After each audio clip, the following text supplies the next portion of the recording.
Right, it's my third attempt at this today because the rain keeps messing up, but we're not forecasted anymore, so I should be good as long as I just get at least this little job done. So I'm going to be sanding back, polishing, and then coating the headlights. Because you can see mine are awful, you can even hear it between the smooth up there. Sounds like sandpaper up here. Terrible mine. I mean, it's not messing up with a beam or anything, but it just looks really bad. So this is where I'm at. You can do it by hand, rotary, BA, hand polisher, whatever. This is just what I'm used to. It's like a rotary, but this is just me, 4.5 inch grinder, just what I've been used to for years, so I'm comfortable using it with the 3-inch backing plate. So I've got 1000 grit, 2000 grit, and 3000 grit sandpaper. So that's the stage I was going to go to for the sanding. We've got some soapy water to keep the bits lubed. If you do it by hand, you want to go sort of sand in one direction with one grade, then that way in the other, because if you end up following the first pass with the second, you can't feel that fight, you don't feel the biting till you've taken off the first. So you want to go that way, and then you'll know that you're doing a crisscross, and then once you feel smooth going that way, you've got rid of all the scores that were going that way. So first pass, second pass, third, or whichever way you want. Then once I've done that, give it a clean with some 50/50 isopropyl alcohol with water.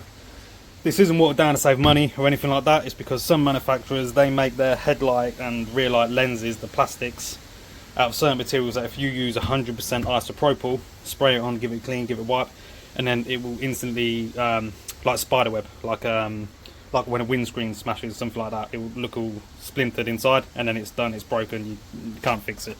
So that's why that's watered down. You've got to make sure it's watered down 50/50. Then I'm going to use some plastic polish with a polishing pad. Then give it another clean, get rid of all the residue with the 50/50 again. Then finish it off with, I was going to 2K it, but to do that I really wanted to take them off the car, which I'm not going to do this time round. I'm just going to use some coating. But first, I've got that already done around the edges. When you're going with a sandpaper, you don't catch your paint. So that's it. 1, 2, then 3, then you polish, then you coat. We should be good.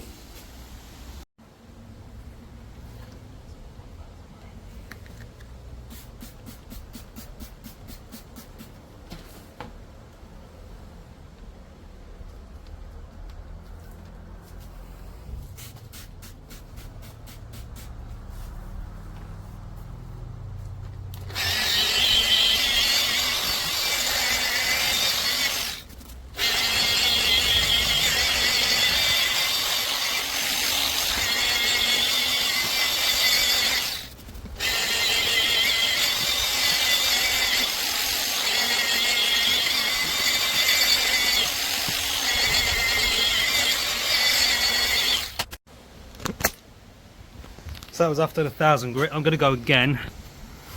I've got a main part okay, and then this edge here, just going to go a little bit more. I can feel now I've dried it.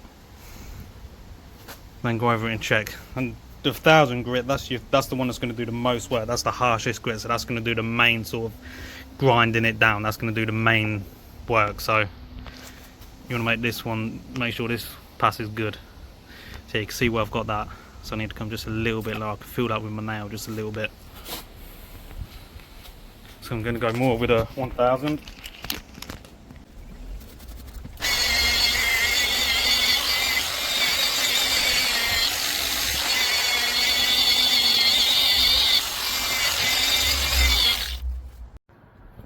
So that's the first pass done now, cleaned with a 50/50 isopropyl and dried.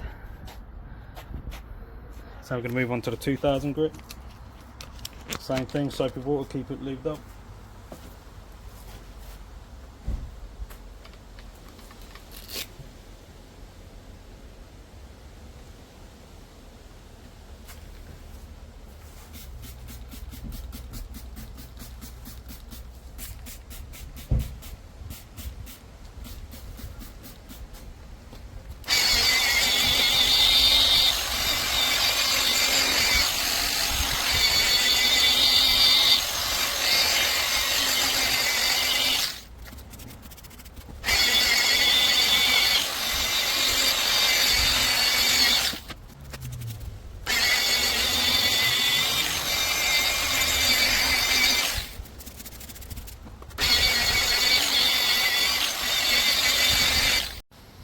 So that's all 3 sanding stages done. Jesus. So now I'm going to get onto the polishing, giving it a wipe down with a 50/50.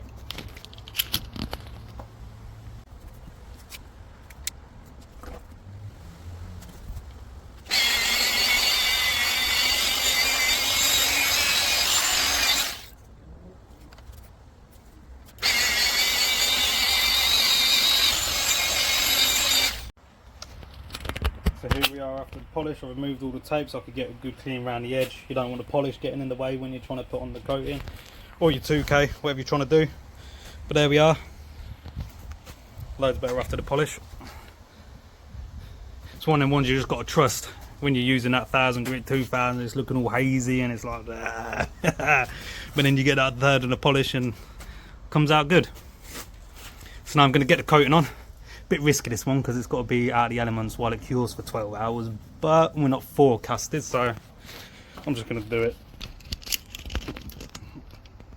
Let's go for it.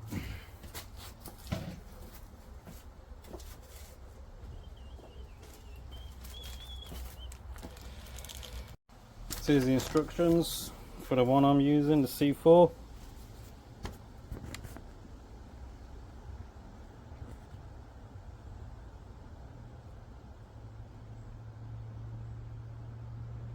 So that's what we're going to do. It's all clean with a 50/50 isopropyl again. So we're good to go. Got my Mark 5 up. So only a few drops are needed. And it ain't cheap either, so.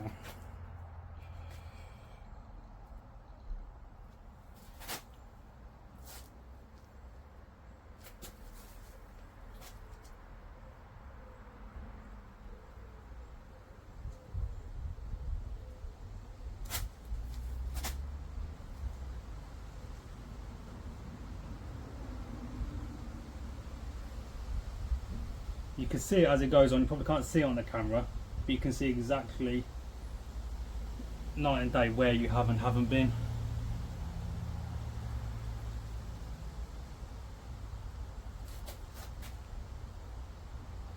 And then immediately remove with Mark Fiber.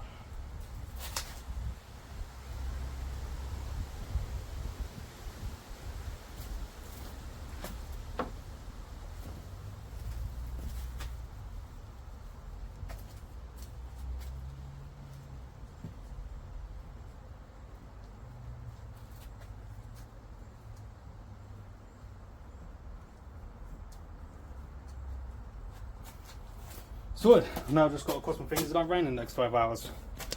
But I'm over the moon with that compared to how it was when we started.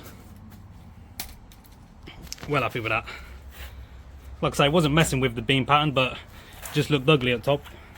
Really let the whole car down from the front. But oh yeah, the slide's better. So yeah, sorted. So there's all the bits used. I'll put what I used in the link. Like I say, by hand. The only thing to remember, if you don't want to, if you haven't got a grind or a rotary, DA, anything like that, you're going to do it by hand. Maybe your cross patterns, or whichever way you go, always go at a 90 to how you was, and then you'll feel as soon as it goes smooth, you've taken out the last scores from the last grit from the previous one. But yeah, sorted. Over the moon with that one. Can't wait to get them both done, and that'll set it off, I think. But yeah, sorted. If you enjoyed the video, I found it helpful, please like and subscribe, and thanks for watching.